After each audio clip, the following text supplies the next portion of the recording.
Hi Flosstube and Instagram friends, my name is Kim and this is Flosstube number 23. If you'd like to follow me on Instagram, I'm kgoldman63 on Instagram. So welcome back. I have a fair bit to share with you again today. I have a couple of finishes, progress on 2 of my whips, a new start, lots of good stitchy chit chat. So let's go ahead and get started.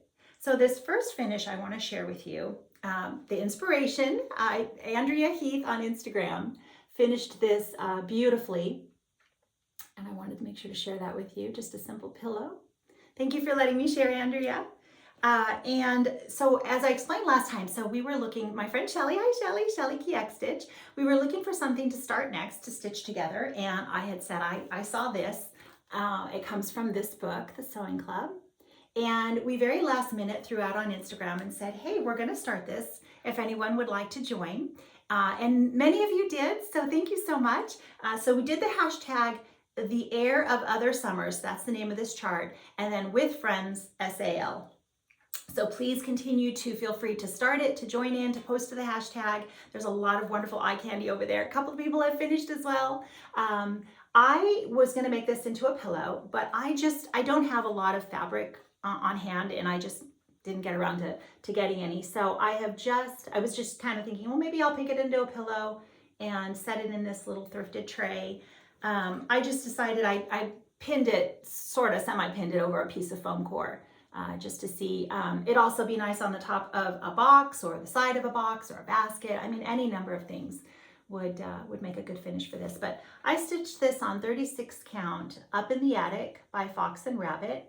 So 1 strand of floss over 2. I use the called for overdyes. And this is the 3rd design from that book that I have now managed to stitch. And so that is very exciting.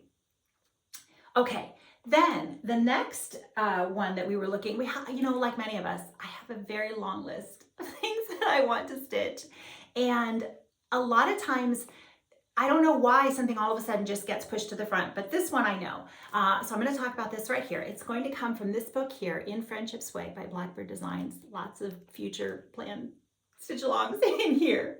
And it's called 1861 Antique Sampler.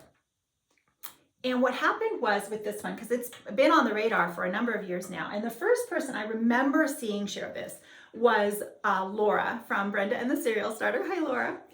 She talked about how she had changed the color Old Marigold to Sanguine, and I thought, oh, if I stitch that, that's what I'll do at some point, someday. And then Carol Saltbuck Stitching, hi Carol, she showed this recently on her tribute to Blackbird Designs as a finish.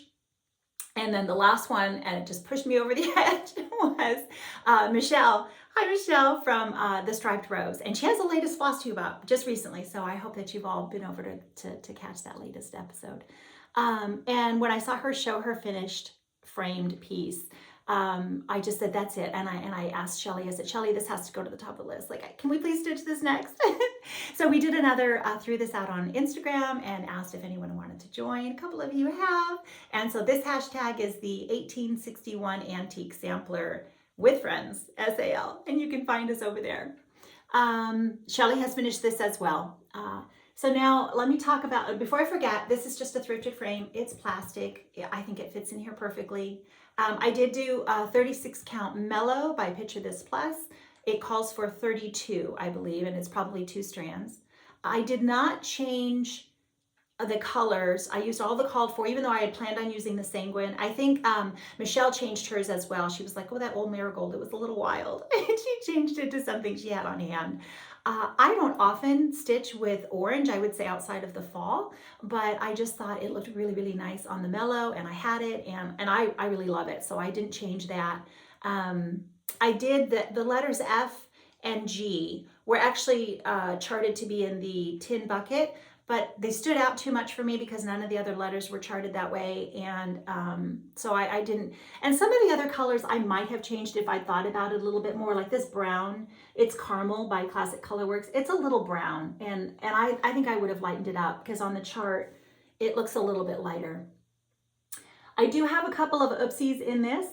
let me go ahead and share my thought process behind not pulling one of them out specifically. If you'll notice, this basket is a little wonky. It doesn't match up on this side. What happened was I had stitched here and a little bit across, and I had the bottom to do. I'd come down, thought I'd counted, worked my way up and was filling in as I went across, and then worked up and realized I was off. And I thought, you know, it's not that, I could pull it out. It's not that much. But at the same time, we stitch wonky on purpose when some of the original stitchers have made mistakes and they are reproduced faithfully and charted that way. And so I just thought, you know, it doesn't bother me. And this was my oopsie, and I'm just gonna head and go with it. So I didn't change the basket, even though that's a little bit off. And then when I made a mistake up here at the top of here. And when I got down, I was one row short, and all I did was add another row to the bottom there too. Instead of pulling all that out, I just added another row. I did change the initials. This is obviously K for me, and then I put S for Shelly. You can tell this is not even pinned, it's just in there loose. And I did decide to put M for Michelle and C for Carol and L for Laura, because while many others have stitched this, those were the three that I had a very clear memory of inspiring me to stitch this.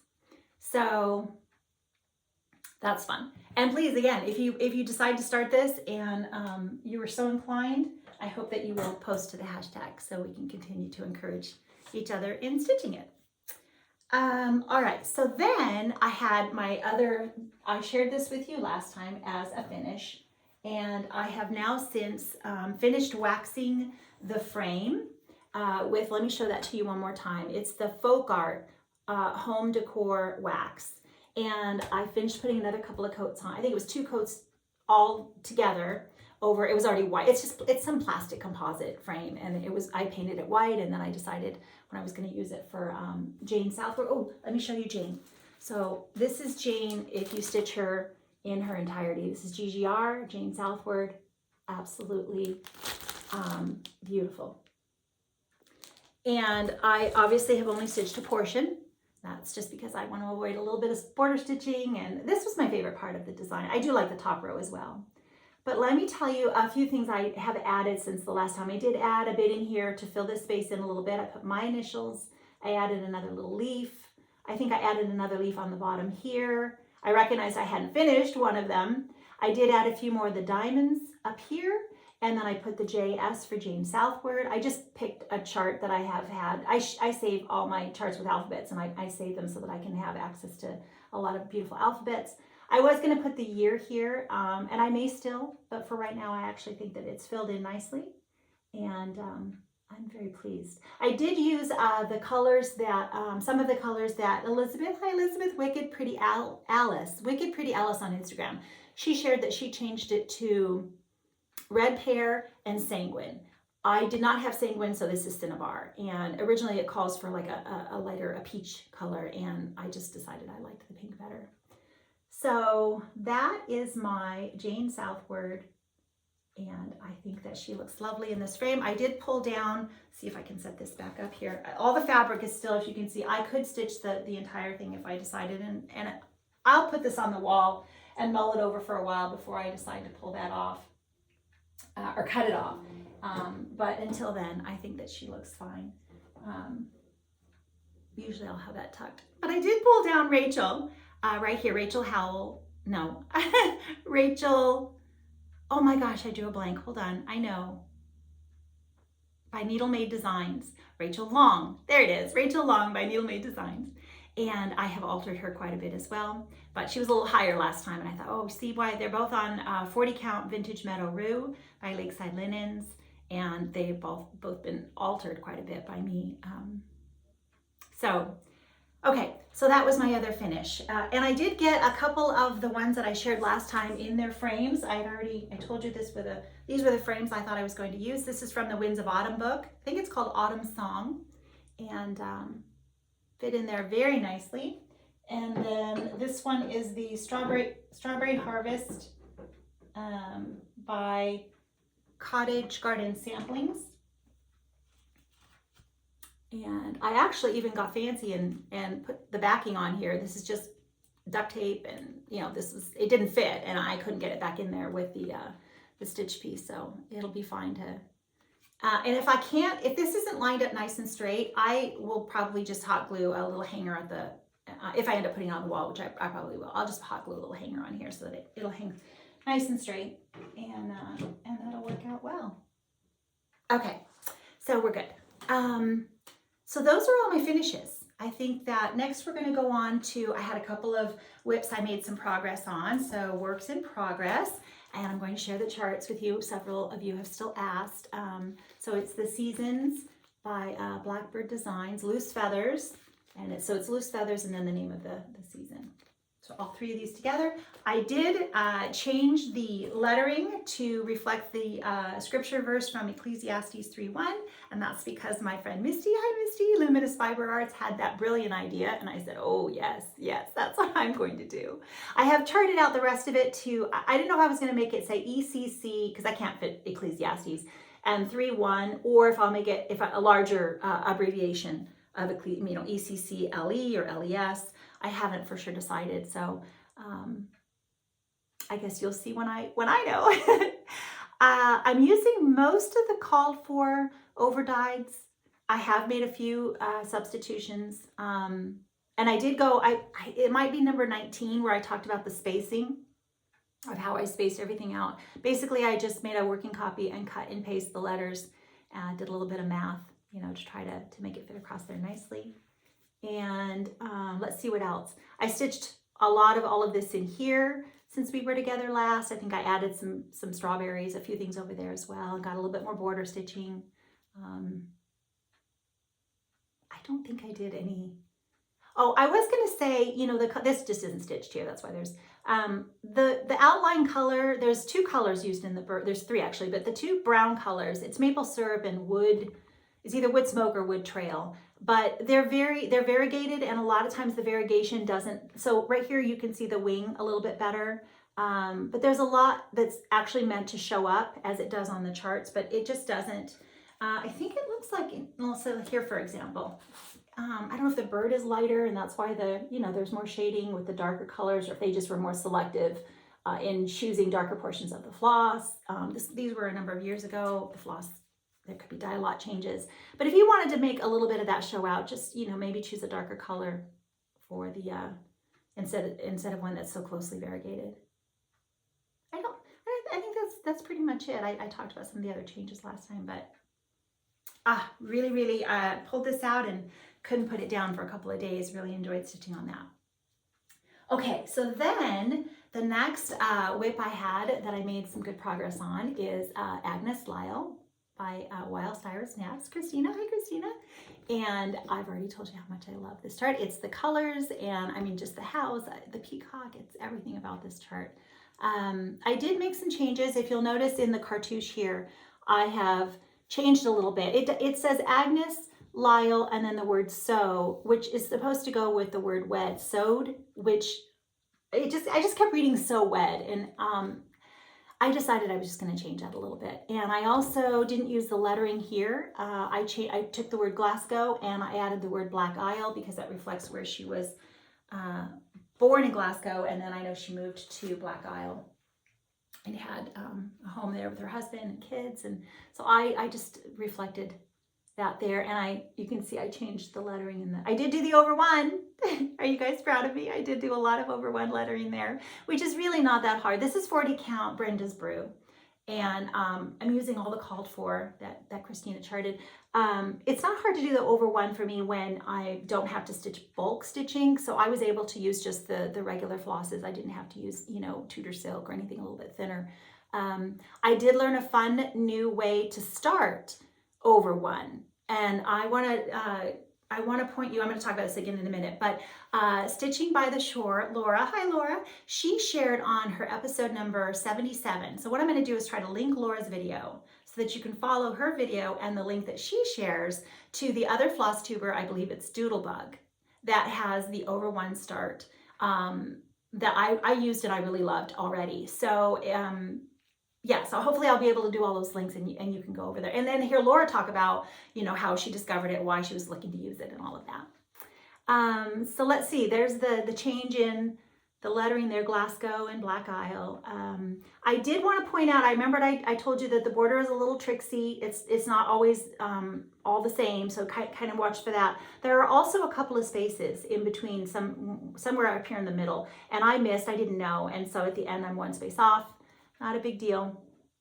And I'm doing, let's look at how I'm stitching the eyelet stitches, that band of blue across the middle. I'm stitching half, so I'm stitching the bottom half, and then I come back and stitch the top half, and that's a good way to stitch eyelets so that you're always pulling away from the hole that you've created and never having to worry about crossing over. It's a lot easier for me than flipping to the back of my work, since I stitch in my Lowry with my Q-snap, and it's not hard to flip to the back, but to do it repetitively, I'd rather find another way to do it from the top, everything from the top as much as possible.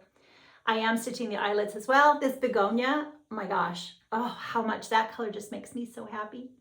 And the eyelid stitches for the lettering, it's a little more tricky to figure out my travel path ahead of time as to how I want to stitch them. So I am stitching half of the letter and then coming back and stitching the other half. Sometimes like a letter H, it's a little tricky in these loops, you know, which way am I going to go? If you stitch eyelets, I know, and you stitch them that way, half and then the other half, you know what I'm talking about. But I just took a pencil, I took the letter, I took a pencil, and I tried to pick, okay, if I start here and I go here, and so I really had to map it out. That's not necessary. You can stitch each eyelet one at a time and put your floss, run it under the other stitches to get to the next letter, or the next eyelet stitch without crossing over the hole. But I just prefer, like I said, doing things from the top of the fabric. Oh my gosh, I know I'm just holding this up forever, but isn't this just beautiful? I absolutely love this chart. You might as well look at the stitch piece while I'm talking. I think that's everything that I did and changed. I have to figure out what I'm going to put in the middle here, because obviously that's not how it was charted. So I have to figure out what's going there. And I think I will finish Agnes the next time I pull her out. That's another one that I'm stitching with my friend Shelly. So that is Agnes Lyle with Friends SAL. And I know that, I think Rosa, are you stitching this as well? Or it may be, no, yeah, the next, okay, I think it's Rosa. Okay, so then let's go ahead and talk about my next, this is my new start for my Sal that I'm stitching with Melanie from Yarns and Threads. Hi Melanie, this was her idea and she invited us to stitch along with her, and I said, yes please. So this is Frances Poole, and so that hashtag is hashtag Frances Poole SAL. Melanie is stitching this in as a celebration of her wedding anniversary. It's a big number, but I can't remember what it is right now. But we started on August 15, and I think Rachel, hi Rachel, Rachel's joining us on this as well. I've wanted to stitch this for a long time, so like I said, what a wonderful opportunity to stitch with friends. I am stitching Frances on 40 count Liberty Gathering Gray, which is by R&R. And I'm stitching it with all of the called for flosses. I think they've all been used at this point. I wasn't sure last time I shared with you, oh, is this gonna show up? Is this color gonna look, you know, is it gonna look nice on this fabric? And I'm very happy. I think everything looks great. So I got to start. This was one of those nights where I wasn't sleeping, and so I just stitched late into the night, early into the morning, and got a really good start on her before I made myself kind of set her aside and pull out some of my other whips to make some progress. But she's absolutely beautiful and really fun to stitch. And you know, another one, not a really large, it was surprising to me how quickly it went. And I mean, it's, you know, there's still a lot of stitching, but it was really fun. And even the border is not going to be, you know, terrible. I'm stitching the border. I don't know about the center. I haven't decided on, we'll talk about that when the time comes.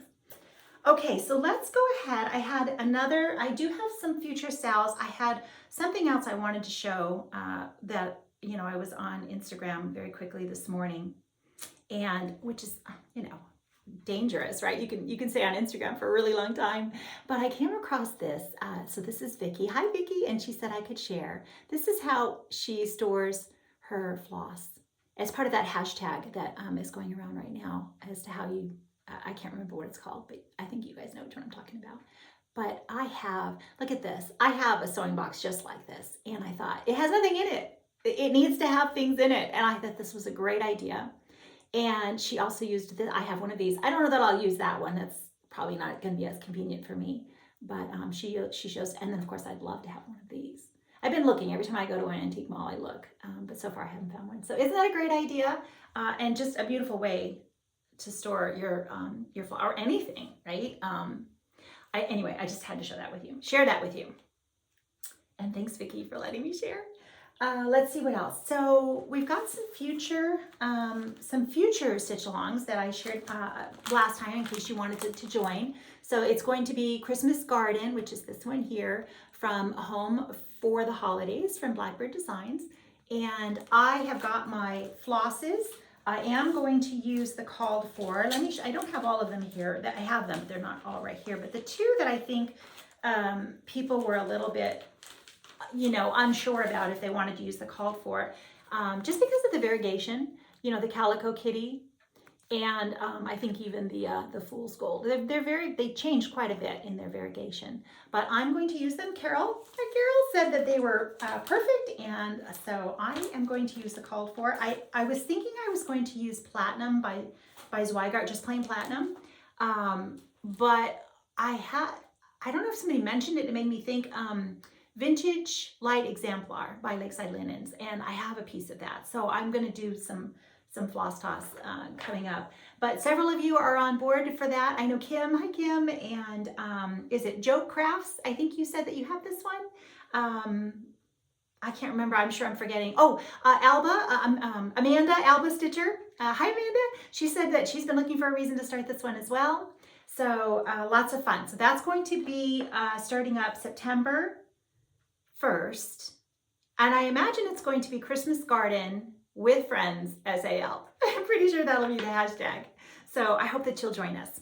So then this next one I talked about is the one that we kind of, and Brenda Holzman. Hi Brenda, she's gonna stitch that with us as well. Right, Brenda? I know this one for sure. Oh gosh, I'm gonna need to keep track of all of my stitch-alongs. So this is the one that I know for sure we're starting on. Yes, Brenda's stitching Christmas Garden with us. Yes, this is the one that Brenda was already having planned to stitch with her friends, and Shelly and I both said, "Oh yes, please, yes, please." So this is also known as Dutch Beauty, and I told you it was coming in the mail, and so when I had to order it, I looked it up on this name right here.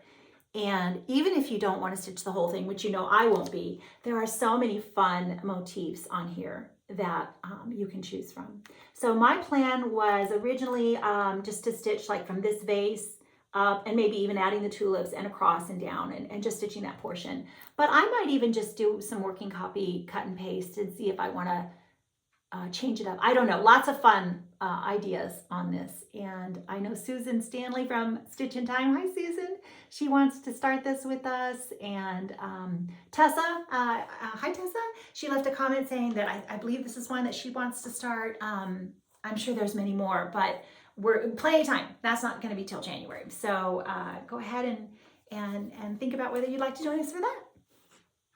Okay, let me look around for a minute because I think I've shared quite a bit. I don't know if I've forgotten anything yet. So we're doing good. We're doing good. Oh, okay. So the next thing I want to tell you about is a new stitch along, and this is Molly West, Sensible Stitcher. Hi, Molly. This is her idea. She had mentioned that she was thinking about doing something for Fridays in the way of Feathered Friday, and because she has a lot of current whips that have birds on them, and she thought, well, maybe I'll stitch on a bird design or something that she's already got going that has a bird on it on every Friday. And I said, oh yes, I think I can do that. I can do that. How about if we make a hashtag? So I think, and she's like, that's a great idea. So we're gonna do hashtag Feathered Friday SAL. And I think for Molly, she's going to do current whips and try to, get some progress on things that she already has going. I can do that as well because of obviously I have the seasons right now going, but it was very little effort on my part to go through my stash readily at hand of things that I want to stitch that have birds on them. Let me see if I can pull those out here and share just a few of them with you quickly because Molly even called me out on her last video very nicely. And she said, you know who likes to stitch a lot of birds? Kim. And I was like, Yes, that is so true. So true. So I kind of really quickly had a couple. Oh, hold on. I want to get this one too, because I think this is a great one with a bird. And I only just got, I had a few new things come in the mail, but right, that's a great one. And one that list of things I've been wanting to stitch for a really long time is including some of these. These two for sure. I'm only stitching portions, right? I'm only stitching the bird and some of the plant. I'm not sure. I have to play with that some more. Here's another one that I've been wanting to start for a long while. I think Cindy C Stitches. Hi, Cindy. I think you stitch this, right? And it's a drum, and oh, it's just beautiful. This is one that Melanie Smith showed a long while ago, and I purchased it then and said, hey, Melanie, let's stitch it. We haven't started it. Of course, I keep showing you this one because that has to happen. So I don't think it necessarily has to be anything that has Kathy Barrick, love Kathy Barrick. Anything that has, specifically a large, ginormous bird. It could just be anything with a bird. That's how I'm going to treat this stitch along, is that, if I have current whips, but also the fact that I have so many that I'd like to start. And so we're going to stitch those on Fridays. And I think that's, anything that inspires you to get your stitching out or get started on something you haven't been able to put on the rotation or whatever. I think those are all great ideas. Okay, so that's that. I think that's everything there. I shared all of that. I do have a trip coming up. Again, I want to make sure I didn't forget anything. Okay, so I have a fun trip coming up. So it is going to be my anniversary in September. I've been married for 5 years. And we have a trip planned in October to go to Texas when it's not super wicked hot and before the hurricane season. And so hopefully we'll be able to take that trip, which is officially what we're going to do for our anniversary. But my husband, we were thinking, well, can we do something even, maybe a little bit closer and just to celebrate the actual day. And he said, well, how about if we go back to the attic? And I can take you to the antique mall and you back to the attic. And I said, well, that is always a great idea, but it's our anniversary. Shouldn't we do something that maybe you enjoy as well? And he's like, no. He said, there's an antique bookstore that I like, and we'll go have some fun food. And he doesn't mind driving. And he said, that's fine by me. And I said, okay. So we're going to take another trip to the attic in September. I did joke a little bit about how, summer school is going on right now. Oh my gosh, how exciting for everyone right now. Today, Friday is the first day. I believe it started today. I think it was today. And so Amy, Mrs. Flossie, hi Amy, she's there, and I'm sure she's going to be taking some fun video and be sharing that on her next video and tell us all about it. So I'm looking forward to that. But I was joking about how they're gonna buy up all the stuff at the attic, and I hope Jean has time to replenish before we get to go. I'm sure there will be plenty of fun things for me to find it. And the other one was I was kitting up some things, and I was placing an order, and I was on my iPad, and my husband walks out. He works from home, and he walks out from his office a couple of days ago, and he said, so I had a really good sales day today. He's like, it was really a blessing. And I said, oh, well, how convenient your timing is. I was just now shopping. Let me add the silks to that order. And he's like, whoa. I said, no. I said, that timing was absolutely perfect. He started to laugh, and he's looking at it. He's like, what do you got going on over there? And I said, no, it's all right. And he said, well, happy anniversary. I said, oh no, sweetie, that'll happen when we're at the attic. To which he just started to laugh. It was really funny. Okay. So I think that is, I'm going to look around here, make sure I didn't forget anything. I think I have shared all of my stitching and some fun new plans. It'll be a couple of weeks and maybe a little bit before I can come back to share with you again, and I'll have my attic story to talk about. I guess that's everything I can see to talk about stitching wise. So as always, I'm going to share some scripture, and I hope you'll stay. But if you're just here for the stitching, that's all the stitching. So just take care, and I look forward to seeing you again soon. Okay, so for those of you who are staying with me, today I'm going to share again from Ephesians. And this is going to be the New King James version that I'm going to read from, and we're going to talk about the armor. So Ephesians 6:10 through 18. Finally, my brethren, be strong in the Lord and in the power of his might. Put on the whole armor of God, that you may be able to stand against the wiles of the devil. For we do not wrestle against flesh and blood, but against principalities, against powers, against the rulers of the darkness of this age, against spiritual hosts of wickedness in the heavenly places. Therefore, take up the whole armor of God, that you may be able to withstand in the evil day, and having done all, to stand. Stand therefore, having girded your waist with truth, having put on the breastplate of righteousness, and having shod your feet with the preparation of the gospel of peace. Above all, taking the shield of faith, with which you will be able to quench all the fiery darts of the wicked one. And take the helmet of salvation and the sword of the Spirit, which is the word of God, praying always with all prayer and supplication in the Spirit, being watchful to this end with all perseverance and supplication for all the saints.